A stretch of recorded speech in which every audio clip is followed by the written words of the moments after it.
የአሜሪካ የጃፓንና የፊሊፒንስ መሪዎች ተሰባስበው ሰሞኑን በዋይት ሃውስ በቻይና ላይ ከተደማደሙ በኋላ ዛሬ ደግሞ አሜሪካ፣ ጃፓንና ደቡብ ኮሪያ ግዙፍ የተባለ ባህር ላይ የጦር ልምምድ ጀምረዋል። የአሜሪካ መንግስት ትናንት ባወጣው መግለጫ ኢራን በእስራኤል ላይ ጦርነት የምታውጅ ከሆነ በቀጥታ ከእስራኤል ጎን እንደሚሰለፍ መናገሩ ይታወሳል። የአሜሪካ መንግስት ዛሬ ባወጣው መግለጫው ደግሞ በአወዛጋቢው የደቡብ ቻይና ባህር በጃፓንና በፊሊፒንስ እንዲሁም በታይዋን ደሴት ላይ የሚሰነዘር ማናቸውንም የቻይናን ጥቃት ከመቅጽበት መና ለማስቀረት በቀጥታ ወደ ጦርነት ለመግባት መዘጋጀቱን እንዲሁም ለእነዚህ ሀገራት ለእስራኤል፣ ለፊሊፒንስ፣ ለጃፓንና ለታይዋን ደሴት የማይታጠፍ ቃል ኪዳን አለኝና ትንኝ እንዲያርፍባቸው አልፈቅድም ሲል ለእነዚህ ሀገራት የገባውን የኪዳን ውል አይረን ክላድ ብሎታል። ይህንኑ ርዕሰ ጉዳይ በዓለም አቀፉ ትንታኔ ዘገባችን መርጠን ተመልክተነዋል። ከትንታኔ ዘገባው ጋር ትዕግስቱ በቀለ ነኝ። ቀድሞውንም ባልዘፈንሽ ከዘፈንሽ ባላፈርሽ የሆነችው አሜሪካ ያኔ በዚያ የታህሳስ 7 1941 የአውሮፓውያኑ ዘመን የፐርል ሃርበር የጃፓን ጥቃት ወቅትና ያንን ተከትሎም ወዲያው የባተው የሁለተኛው ዓለም ጦርነት በዚያን ጊዜ የነበሩት የአሜሪካው ፕሬዚደንት ፍራንክሊን ሮዝቬልት እድለኛ ነበሩ ይሏቸዋል። እንዴት ቢሉ ደግሞ በዚያን ዘመን አሜሪካን የገጠማት የሁለት ግንባር ጦርነት ብቻ ነው። ያው በአትላንቲክና በአውሮፓ ለብቻዋ ስትዋጋ፣ የፓሲፊክን ቀጠና ጦርነት ደግሞ ከአጋር አባሮቿ ጋር ሆና ነው የተዋጋችው። የዛሬን አርገውና የአሜሪካ አርጋጃና ጓጆች እንዲህ ይሏታል። አሜሪካ በአንድና ተመሳሳይ ጊዜ 4 ግዙፍ ጦርነቶችን ብቻዋን ለመዋጋት ትችላለች። ዛሬ ግን ያለው ነገር ያ አልሆነም። የዛሬው የዚያች ሀገር ፕሬዚደንት ጆ ባይደን የ5 ግንባር ጦርነት ከገቡበት የአሟሟታቸውን ጉዳይ ሳይቀር አሳፋሪ ያደርግባቸዋል የሚባለው ያውም ባይደን ከዓይናቸው ጀምሮ ከሳምባቸው ቢሉ ከእምብርታቸው ወዲህም ከማሽራታቸውና ከእግራቸው ከወጥመድ እስከ ጦር የተዘጋጀ 5 ግንባር ጦርነት ይጠብቃቸዋል። ደግነቱ ግን እነዚያ በ5 ግንባር ያፈጨፋጩት የእሳት ረግረጎች ሁሉም በተመሳሳይና በአንድ ጊዜ የሚፈነዱ አይደሉም። ይሁንና ግን ጥይቶቹ በየትኛውም ስፍራ ይተኮሳሉ፣ ይባርቃሉ። የ5ቱም ግንባር ጦርነቶች ግን የማይቀሩ ሆነው ለዓለም መሪዋ ሀገር አሜሪካ ከጉሮሮ ላይ የተቃጣ ሰይፍ ተመስለዋል። የመጀመሪያዎቹ 2 ግንባሮች ፈጣን እርምጃ የሚያስፈልገው ጉዳይ የቻይና ነገር ነው። ሁለተኛውና የማይዋጥም የማይቆረጠምም የእሳት አለሎ የሆነው ደግሞ የሩሲያ ጉዳይ ነው። ቻይና በምጣኔ ሀብቷም ይሁን በወታደራዊ ኃይሏ ልዕለ ኃያል ሀገር ናት። ሩሲያም በተመሳሳይ የጦር ኃይሏ ቢሉ የጦር መሳሪያዋ ወዲያም የምጣኔ ሀብቷ በ2 ዓመታት የዩክሬን ጦርነት ተፈትኖ ንቅ ያላለ መሆኑና ይባስ ስትለም ሩሲያ ለድሆቹና ለእኛ ሰነፎቹ የአፍሪካ አህጉር በርካታ ሀገራት የስንዴና የማዳበሪያ ምርቷን በነጻ መርከቦቿ እየጫነች መቀለቧን ያስመሰከረች ሀገር ናት። ወዲያም ደግሞ ሩሲያ በዩክሬን በገባችበትና ከ2 ዓመታት በላይ በዘለቀው ጦርነት የተዋጉኝ የባለ 32 አባል ሀገራት ጥምረቱ የሰሜን አትላንቲክ ጦር ቃል ኪዳን ድርጅት ኔቶ ሀገራት ናቸው ስትል ዛሬም ስለታማና ሳታማ ጥርሷ ኃይሉ ያለመቀነሱ ይታያል። ሌላውና አሜሪካን ሳታስበው ነገር ግን ደግሞ የእንግላሊ ጥላት ተጋፋት ያለው የመካከለኛው ምስራቅ ቀጠና የኢራንና ጋዥ አጃግሬዎቿ ፍጥጫ ሲሆን ወዲያ ማዶ ያለው የኮሪያ ልሳነ ምድርም የሰሜን ኮሪያ የእሳት ነበልባልና የሚበላውን ከቶም የሚውጣውን አንዳች ነገር አቶ የሚቅበዘበዝ የበረሃ ዘንዶን ሆኖባታል።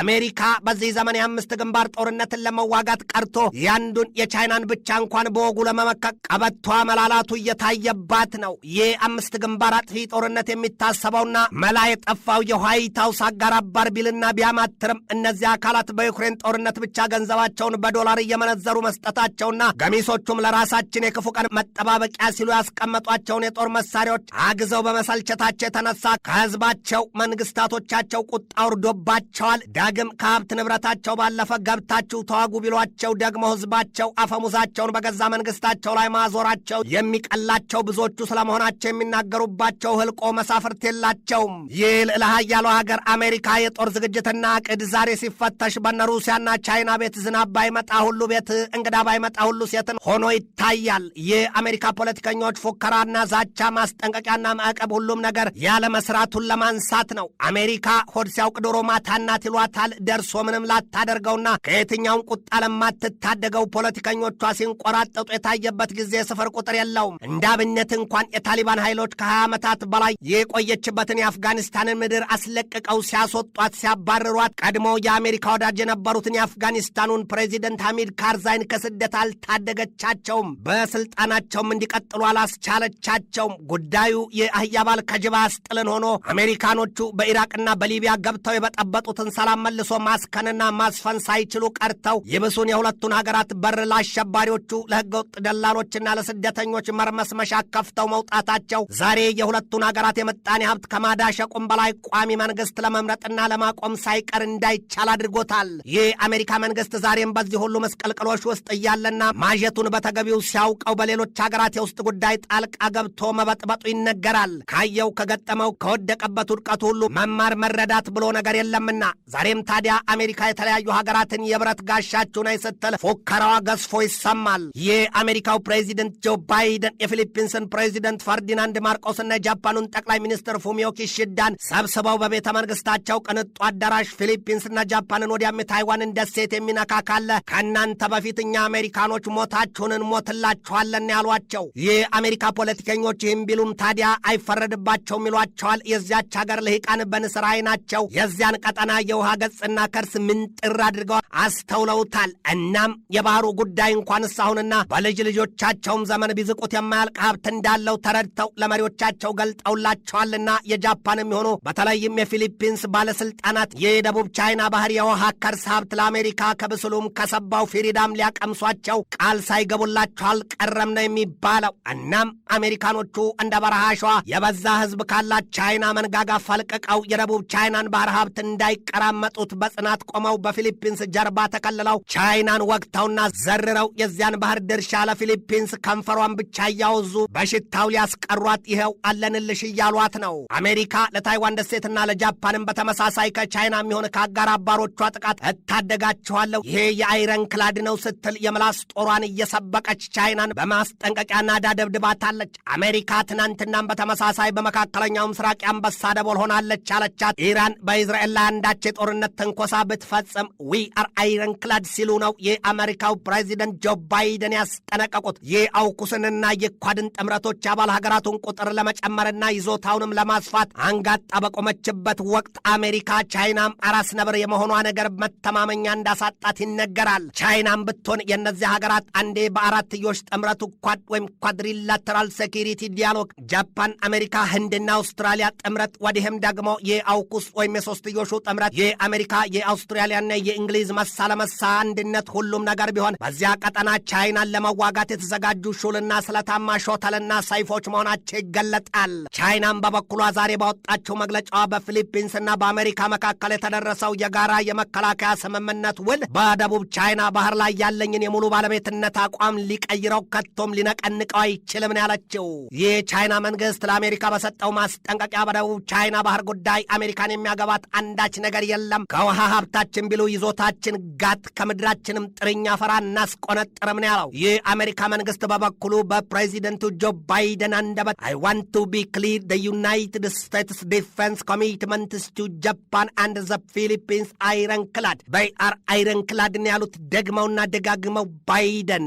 ማኒላና ዋሽንግተን የጋራ ወታደራዊ ውል የተፈራረሙት እንደ አውሮፓኑ አቆጣጠር በ1951 መሆኑን የጂኤምኤን ኒውስ ኦንላይን ዘገባ ያስረዳል። የፊሊፒንስና የአሜሪካ የወቅቱ ባለስልጣናት ይህንን ቢሉም ታዲያ የቀድሞው የፊሊፒንሱ ፕሬዚደንት ሮድሪጎ ዱቴርቴ ግን አሜሪካን በቻይናና በፊሊፒንስ መካከል የጦርነት እሳት ትለኩሳለች ሲሉ ከሰዋታል። ቻይና በበኩሏ በሁለት የአሜሪካ ኩባንያዎች ላይ ማዕቀብ መጣሏ ተሰምቷል። ቻይና ይህንን እርምጃ የወሰደችበት ዋናው ምክንያቷ ደግሞ አሜሪካ ለታይዋን ደሴት የጦር መሳሪያ ሸጣለች ስትል ነው። በዚያም መሰረት የጀነራል አቶሚክስ አየር ኃይል ኩባንያና የጀነራል ዳይናሚክስ ላንድ ሲስተም ኩባንያ ከእንግዲህ በቻይና ምድር ዝር ላይሉ የእናታችሁ ጡት ተብለዋል ነው የተባለው። ዛሬ በተሰማ ዜና ደግሞ አሜሪካ፣ ጃፓንና ደቡብ ኮሪያ በዚያ የአወዛጋቢው የምስራቅ ቻይና ባህር ውሃ ክልል ግዙፍ የተባለ ጦር ልምምድ ጀምረዋል ነው የተባለው። በዚያ የሶስቱ ሀገራት የጋራ የባህር ኃይል የጦር ልምምድ ላይ ታዲያ በአሜሪካዋ ዩኤስኤስ ቴዎዶር ሮዝቬልት የጦር መርከብ የሚመሩት የአሜሪካዎቹ የጦር መርከቦች መሳተፋቸውን አሶሺየትድ ፕሬስ የፊት ዜና ገጹ ሽፋን አድርጎ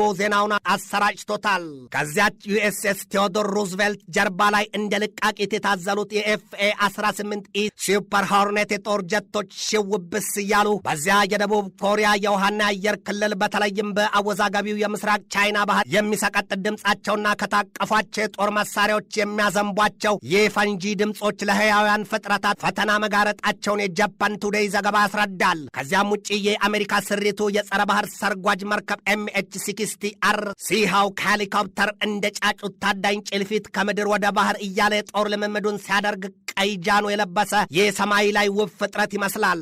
ያ የአሜሪካው የሲሃውክ የጸረ ባህር ሰርጓጅ ሄሊኮፕተር ካረፈበት የጃፓኗ ኦኪናዋ ደሴት ካዴና አየር ማዘዣ ተነስቶ ወደ ተቀረው የባህሩ ክፍል መብረሩ ተነግሯል። ይህ ካዴና ደሴት ከ50 ሺህ በላይ የአሜሪካ ወታደሮች የመሸጉበት ስፍራ ነው። በዚያ የጃፓን ምድር ያለውን የጋራ የጦር ኃይል አዛዥ ሪር አድሚራል ክሪስቶፈር አሌክሳንደር በሰጡት ማብራሪያ የሶስቱ ወዳጅና አጋር ሀገራት ጦር ኃይሎች ለየትኛውም ጥቃት የሚያሸበርክና የሚታጠፍ ክንድና ግንባር የላቸውም ነው ያሉት። አሜሪካ ከምስራቅ፣ ከምዕራብ፣ ከሰሜንና ከደቡብ ጭንቀቱ በርትቶባታል። በተለይም ደግሞ ሊፈርጥ ያሞጠሞጠባጭ መስሎ የተቃረበው የኢራንና የእስራኤል ጉዳይ ትይዘው ትጨብጠውን አሳጥቷታል። ወዲህም በጉያዋ በማጀቷ ምርጫ ደርሶባት በሁለቱ አዛውንቶቿ መካከል በአፍላቸው ያልታየ ያልተሰማ ጸያፍ ንግግራቸውና ባህል ወግ አልባ ማንነቷ እየተመሰከረባት ምናልባትም ቀጣዩ ምርጫዋ የዴሞክራሲያዊ መጨረሻ ገደል መግቢያ ዘመኑ እንደሆነ በገዛ ልጆቿ ለዚያው ሊመሯት ከሚፎካከሩት ልጆቿ አንደበት እየተነገረ ነው። ሌባ እናት ልጇን አታምንም ነውና ከዚያች ሀገር ለተቀረው ዓለም መልካም አብነት ይገኛል ተብሎ እንዳይታሰብም አድርጎታል። ይህ በእንዲህ እንዳለ የአሜሪካው የውጭ ጉዳይ ሚኒስትር አንቶኒ ብሊንከን በኢራንና በእስራኤል መካከል ሊበጠስ የተቃረበውን ውጥረት ለመታደግ በሚል ከቱርክ ከቻይናና ከሳውዲ አረቢያ የውጭ ጉዳይ ሚኒስትሮች ጋር መነጋገራቸው ተሰምቷል። ሰውየው ንዴታቸውና ከውስጣቸው ያለው ብሶታቸው ከፊታቸው ይመሰክራል። አይናቸው እምባ ያዠና ሲያለቅስ የዋለ ሕፃን ሲያስመስላቸው ጥርሳቸው ከንፈራቸውን ክስ አድርጎ አፋቸው ተጣሟል። ኢራን ባለፈው ሚያዝያ 1 2024 የአውሮፓውያኑ በሶሪያ ኤምባሲዋ ላይ በተፈጸመባት የእስራኤል ጥቃት ለተገደሉባት 2 ጀነራል መኮንኖቿና ሌሎች 5 ከፍተኛ ወታደራዊ መኮንኖች ደማቸው ደመከልብ ሆኖ አይቀርም ስትል በእስራኤል ላይ የበቀል ቁጣዋ ነዷል። እስራኤልና ኢራን ተያይዘው ወደ ጦርነት አዘቅት የሚወርዱ ከሆነ ደግሞ አሜሪካ ስትሳሳለት የነበረው የመኖር ትልሟ ያከትማል። ምናልባትም ዘላለሟን እየቆፈረች ያደማቻቸው ሩሲያም ቻይናም ኢራንም ሰሜን ኮሪያም በአንድ ጊዜ የአጥፊ ጦር መሳሪያቸውን ላንቃ ከፍተውባት የዚያን የ1941ን የታህሳስ ወር የፐርል ሃርበርን የጃፓንን መሰል ጥቃት ከዚያም የከፋ ድንገተኛ መዓት ሊያወርዱባት ይችላሉ የሚለው ትንበያ ጎልቶ እየተነገረ ነው። ሆድ ለባሰው ማጭዳታው ሰው ነውና ሲል የሂንዱስታን ታይምስ ዘገባ ይተነትነዋል። ኢራን እንደምትዝተውና እንደምትፎክረው የጥቃት በትሯን የምትሰነዝረው ከሆነና ከእስራኤል ጋር ወደ ሙሉ ጦርነት የሚገቡ ከሆነ ያንን ጦርነት በኢራን በኩል የሚመሩት የኢስላሚክ አብዮታዊ ዘብ ኃይልና የቁድስ ጦር ኃይል መሳ ለመሳ ግንባር ፈጥረው መሆኑን የእስራኤል የደህንነት ተቋማት ደርሰንበታል ነው ያሉት። ኢራን 2 እንደ መንትያ የቆሙ ትይዩ ኃይሎች አሏት ነው የሚባለው። እኒያ 2 ባለግዙፍ ኃይል ጦረኛ ክፍሎች ከሀገሪቱ መደበኛ ጦር ውጭ ናቸው። የኢስላሚክ ሪቮሉሽነሪ ጋርድ ወይም በፋርስ ቋንቋ ሴፓህ ኤፓስ ዳራን ሲባል፣ ሁለተኛው ደግሞ የቁድስ ጦር ኃይል ነው። ዛሬ እነዚያ 2ቱም ኃይሎች መርዛቸውን ቢሉ ሰይፋቸውን አሳምረው ጋሻቸውን ተከልለው ሁሉም ነገር በጽዮናዊት እስራኤል ላይ የሚል መፈክራቸውን ሰቅለው የተፈናጠጡበት ሰንጋ ፈረስ ሽምጥ ሊጋልብ እየተቁነጠነጠ መሆኑ ይነገራል። እስራኤልና አሜሪካ በወገናቸው ከሳሽ የተከሳሽን ልብ ቢያውቀው ኖሮ ከቤቱ አይወጣም ነበር ሲሉ ለከፋ የበቀል ዝግጅት ታጥቀው መቆማቸው ይነገራል። ትንታኔ ዘገባውን ስናዘጋጅ በዋቢነት አኒ ኒውስን፣ ታይምን፣ ሞርኒንግ ስታርን፣ ኢየሩሳሌም ፖስትና ስፔክታተርን ተጠቅመናል።